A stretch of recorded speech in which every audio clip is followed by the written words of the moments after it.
Carlos Eduardo Aramburú, a quien ya tenemos en conexión en este instante. Carlos Eduardo, bienvenido a Ánfora 2021. Hola Miguel Ángel, buenos días. ¿Cuál es tu apreciación de estas circunstancias que estamos viviendo en el Perú, con dos posiciones políticas contrapuestas, pero que hasta ahora, por lo menos en el caso nuestro, no hemos escuchado alternativas, decisiones estratégicas que puedan ayudarnos a visorar que vamos por el buen camino, cualquiera sea que la gente decida, el electorado decida, por Pedro Castillo o por Keiko Fujimori? ¿Cómo defines tú este panorama? Bueno, un panorama, como tú has dicho, muy complejo, muy radicalizado, pero hay que entender que el debate de primera vuelta es un debate basado en imágenes, empatías, figuras y no propuestas. Creo que eso en la segunda vuelta tiene y debe cambiar, y ahí el rol de ustedes como medios de comunicación, nosotros como academia y sociedad civil, es fundamental. Creo que hay que empezar a trabajar en términos de propuestas concretas que han sido bastante débiles, especialmente en el caso del señor Castillo, por ejemplo, de cómo resolver el tema de la pandemia, ¿verdad? Además con declaraciones un poco contradictorias. El primer lugar es todo el tema de prevención, que va a tener que seguir siendo fundamental, y mayor capacidad de convicción y comunicación. Eso me parece que está muy débil todavía en las dos propuestas. En segundo lugar, el tema, recién lo anunció el presidente Sagasti, de reparto de mascarillas, que era fundamental. Eso a un costo bajísimo debe hacerse antes, ¿verdad?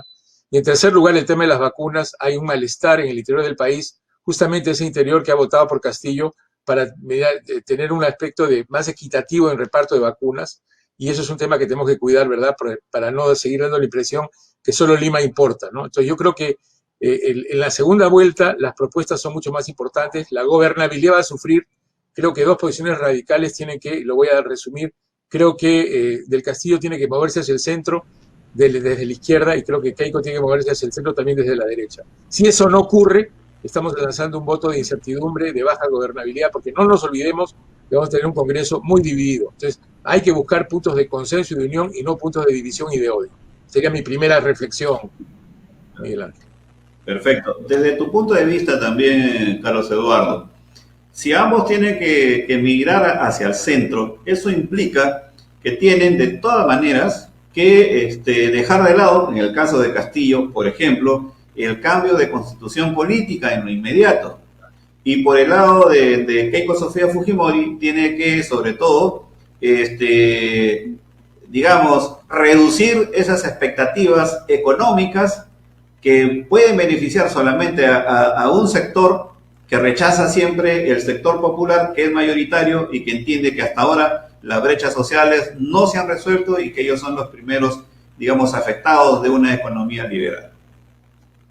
Así es, Miguel Ángel, y permíteme hacer un poquito, me sale el académico, me disculpas, un poco de teoría antropológica que me parece necesaria, ¿no? Adelante, Es decir, adelante. gracias, Miguel Ángel. Eso es lo bonito del programa, así que uno tiene libertad de hablar y de pensar, ¿verdad? Y necesitamos pensar un poco más y hablar menos, ¿no? Creo que eso es importante.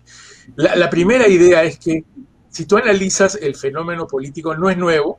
Siempre los sectores más marginados han votado por el outsider con la promesa de un salvador para el Perú.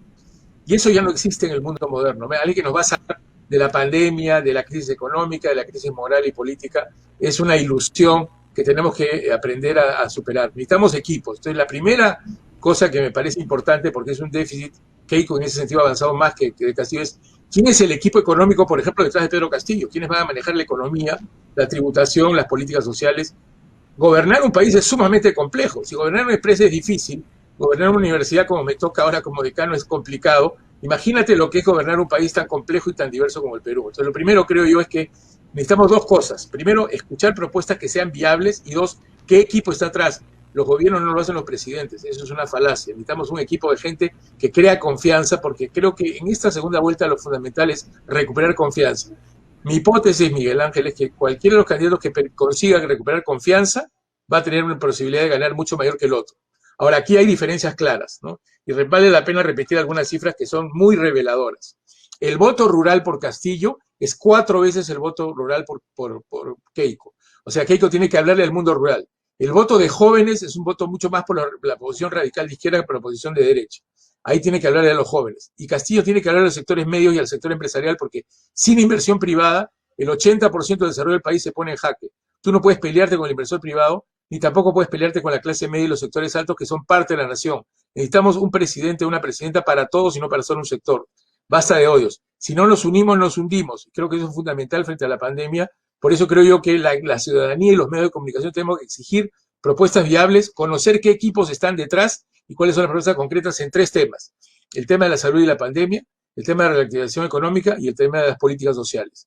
Esto último, tercero, se ha trabajado poco, porque creo que el tema de pobreza, lo hemos discutido en tu programa anterior, ha incrementado de un 20% que teníamos en 2019 a un 34% que es la estimada para el 2020, del 2020, sí, del INEI. Quiere decir que hay unos 3,5 millones más de pobres. Si esa población no es atendida, la gobernabilidad va a ser muy complicada. Y el cuarto tema, permíteme añadir algo más, tenemos que crear una capacidad en el Congreso de consensos mínimos en estos 3 temas. Si no hay consensos mínimos de Congreso, el tema de las vacancias, los pleitos, los líos van a continuar y quien va a sufrir es el ciudadano de a pie, no los políticos que ya están enroscados en sus curules. Sería mi segunda reflexión, Miguel. Correcto. Entonces, ok, hecha esa reflexión, ¿cambio de constitución o solamente reformas? Yo creo que en este momento no está Paula para tafetanes, ¿verdad? Creo que por ahora se puede plantear reformas constitucionales, sobre todo en el aparato político, que toca el interés además de los congresistas, porque ahí creo que el tema de bicameralidad, el tema de voto preferencial deberían desaparecer, ¿verdad? Hemos seguido teniendo en estas elecciones voto preferencial, que me parece una práctica funesta. Entonces yo empezaría por los cambios políticos, porque en este momento mover el piso a lo económico, se pueden hacer sin duda ajustes, ¿verdad? Pero mover el piso a lo económico implica retrotraer la inversión, y eso es muy peligroso. Creo, sin embargo, que al mismo tiempo que se trabaja en el tema de políticas económicas activas, es fundamental, y eso no implica un cambio constitucional, priorizar ¿qué, Miguel Ángel? Priorizar la sierra y a los jóvenes. Hay 2 prioridades. Si tú miras el mapa de votación peruana, toda la sierra sur y la sierra central es una sierra desafectada con el gobierno, desconfiada, que cree que no ha mejorado. Y aquí hay una paradoja y regreso a la teoría, ¿verdad? Carol Graham es un economista conductual muy importante, dice lo siguiente: las protestas sociales se incrementan no cuando las cosas van muy mal, en que todos estamos fregados, se incrementan cuando las cosas van bien para unos y van peor para otros. Entonces, lo que ha tenido el Perú hasta el año 2019 es una reducción de la pobreza, y hay que reconocerlo porque es un mérito de los gobiernos anteriores, ¿verdad? De un 48% que nos dejó Alan García a un 20%, se ha reducido a menos de la mitad. Entonces, no es mentira decir que la pobreza ha aumentado en el Perú, al contrario, se ha reducido. Ha aumentado por la pandemia, pero hasta el 2019 se había reducido a menos de la mitad. Pero ¿qué cosa no había mejorado? La desigualdad. La desigualdad se había reducido muy poquito. Entonces, ¿qué cosa dice Carol Graham? Dice, cuando la gente siente que las cosas mejoran y ellos se quedan atrás o no mejoran igual, surge el tema del reclamo y la duda, surge la desconfianza. Entonces, hay que emparejar ese piso, y ese piso hay que emparejarlo en un contexto de pandemia. Entonces, yo creo que todo el tema de apoyo a la gente joven, con becas, por ejemplo, triplicar beca 18, todo el tema de lo que es invertir en becas para educación técnica, la educación técnica laboral, oportunidades para jóvenes rurales con empleo masivo por parte del Estado, el maestro rural, el asistente, el sanitario rural, el extensionista agrario rural, crear un programa de empleo joven de emergencia en medios rurales con capacitación para darles trabajo, darles la chamba y darles oportunidad, darles esperanza.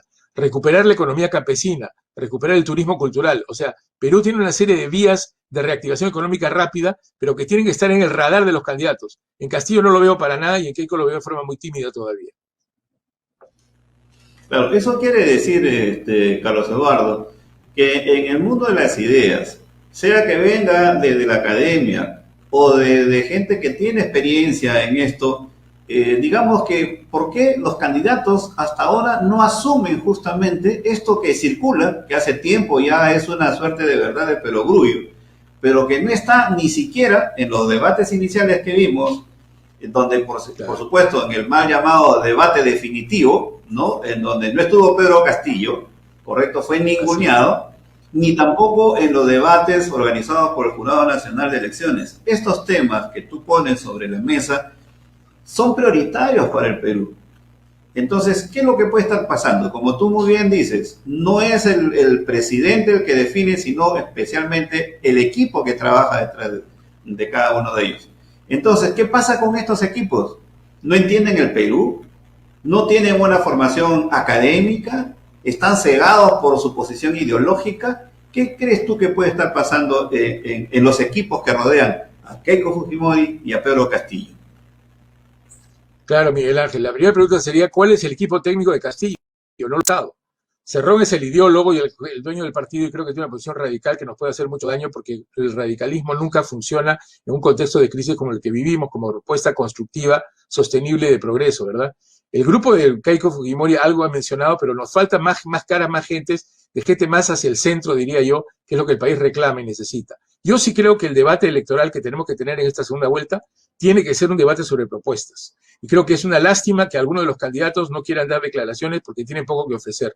No conocemos cuál es el problema económico real del señor Castillo, a pesar de una serie de lemas que no conducen a nada, ¿verdad? Insisto, si no nos unimos, nos hundimos. Creo que es fundamental que los medios de comunicación como ustedes, serios, la academia, pero la sociedad civil organizada, reclame antes de dar su voto, y te recuerdo que todavía hay un porcentaje muy importante de gente o que no ha decidido el voto o que piensa votar blanco y viciado. Blanco y viciado no es una opción.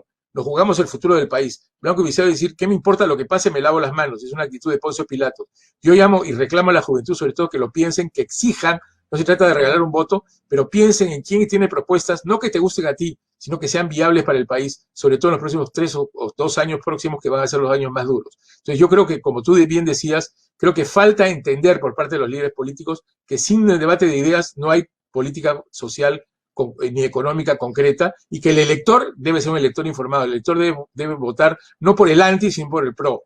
Ojo, los últimos datos de la encuesta del IEP dice una cosa muy interesante. El porcentaje de voto anti-Fujimori es un voto muy parecido al voto anticomunista. Entonces tenemos que hay un 27% más o menos de población anti.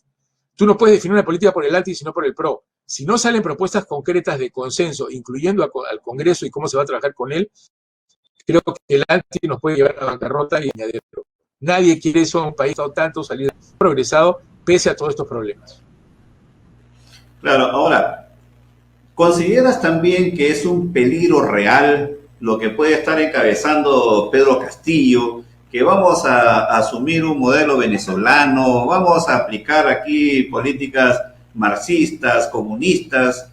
El Perú está en esas condiciones para llegar a aplicar ideologías de esas características, entendiendo además que en Venezuela es una dictadura abusiva y que está exenta, creo yo, de toda teoría ideológica que se supone empezó primero Hugo Chávez, sigue Maduro, pero no tiene norte, no tiene sur, no tiene este ni oeste, es decir, es cualquier cosa menos un gobierno sustentado en alguna ideología. ¿O me equivoco en esa apreciación, Carlos Eduardo? ¿El Perú está al borde del abismo con un supuesto comunismo o estamos exagerando?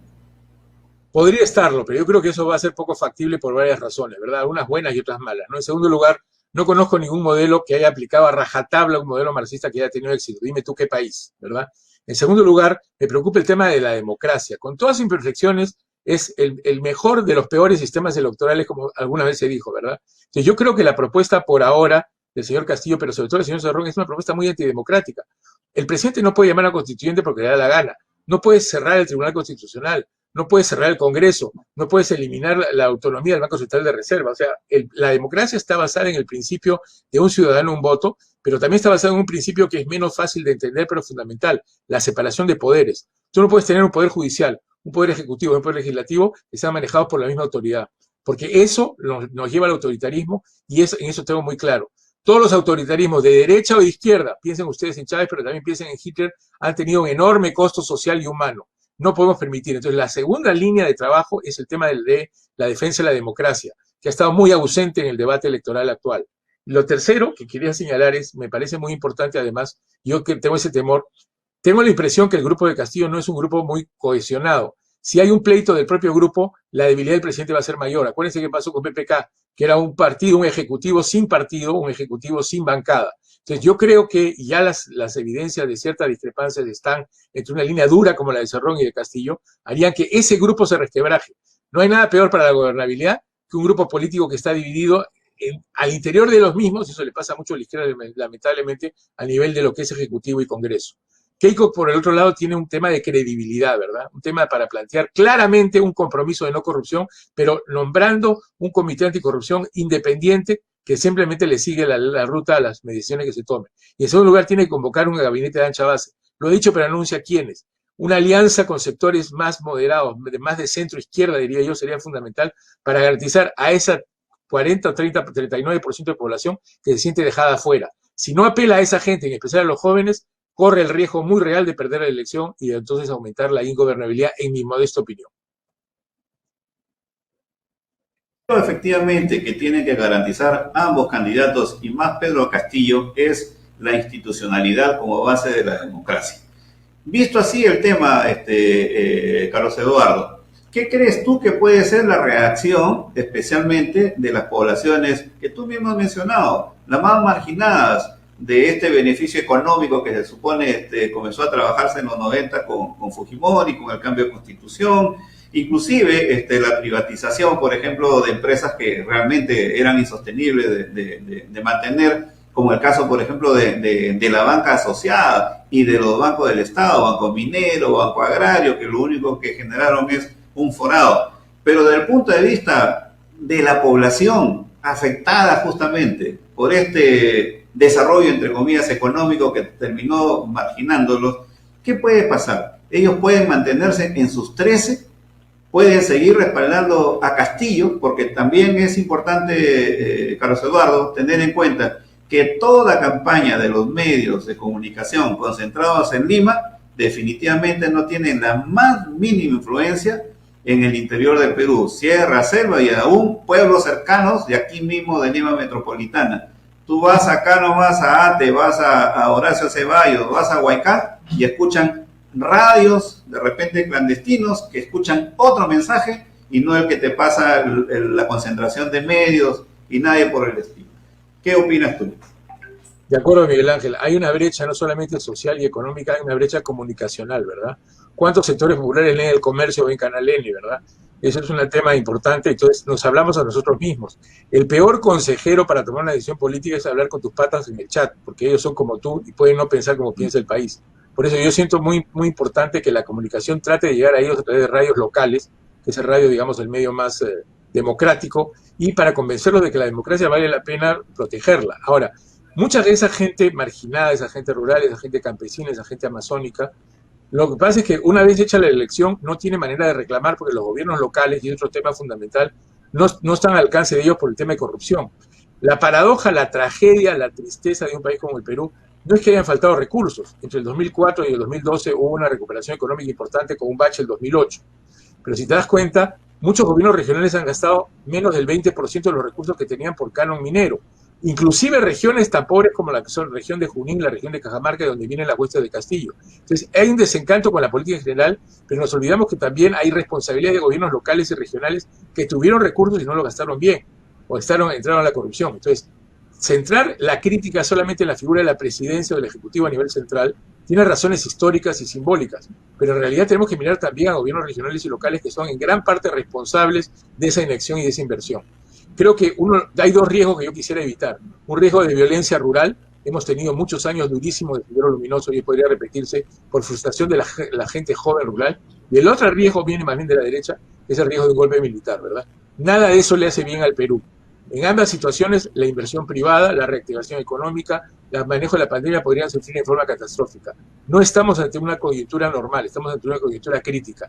Por eso yo reitero, es muy importante escuchar planteamientos concretos, apertura política y gabinete, respeto a la democracia y un debate más alturado en que nuestro voto, el cual mucha parte todavía no está decidida por el voto en blanco, el voto viciado, ¿verdad?, haga una elección responsable frente a una coyuntura que es la más difícil que ha tenido el país en un siglo, en 100 años de vida. Al día siguiente del 6 de junio, el 7 de junio, Día de la Bandera, con los resultados en la mano, de repente muy cuestionados, ¿tú puedes temer en ese momento la violencia rural encabezada por los ronderos muy afines a Pedro Castillo, o un intento de golpe militar muy cercano a Keiko Fujimori, o eso no puede pasar en lo inmediato en nuestro país, Carlos Eduardo? Yo esperaría que no pase, Miguel Ángel, pero no tengo una bola de cristal. Creo que es un riesgo real. Yo no creo que la insurrección rural vaya a ser inmediata. Creo que habría por supuesto protestas en caso de que gane Keiko, pero por eso es importante que ella tenga legitimidad y no solamente legalidad, ¿verdad? Y en el caso del golpe militar, creo que ciertamente sí, Castillo persiste en su discurso antidemocrático, antimilitar, anticlase media, un discurso más bien que divide y no que une, podría ser una posibilidad real que también le haría mucho daño al Perú. Tenemos que proteger la democracia. Yo no estoy ni por la insurrección rural ni por el golpe militar. Creo que ambas cosas le hacen mucho daño a nuestro país en una coyuntura que no es fácil para nadie. Recordemos la pandemia y la crisis económica. Por eso insisto en una frase quizás muy simplista pero importante. Hay que mover hacia el centro tanto a Castillo como a Keiko porque las dos opciones radicales nos hacen daño y ambas tienen riesgos políticos internos.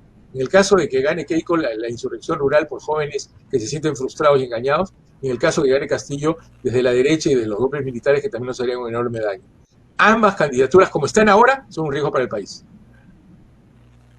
Muy bien, entonces, Carlos Eduardo, el mensaje está clarísimo. El asunto es, para llegar al centro, tiene que ser, obviamente, ¿quién en todo caso, la pregunta sería, quién en todo caso tiene que asumir esa responsabilidad frente a dos candidaturas que representan a dos extremos?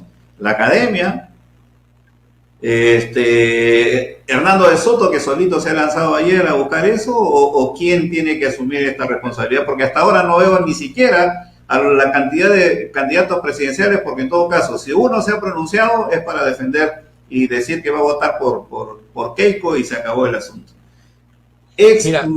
Militares o ex almirantes de la Marina ya dijeron no al comunismo y me quedo con Keiko, en otras palabras. Sí, sí. Bueno, yo sigo pensando que tenemos gente razonable en el Perú, ¿verdad? Si los medios, la Iglesia, el Acuerdo Nacional, la Academia, empezamos a reclamar propuestas, apertura, equipos con solvencia técnica, insisto en ese tema. Gobernar un país es muy complicado, equipos con nombres de personas o de grupos que van a apoyar la política económica, la política social. Si no exigimos eso, entonces vamos a seguir en esta radicalización.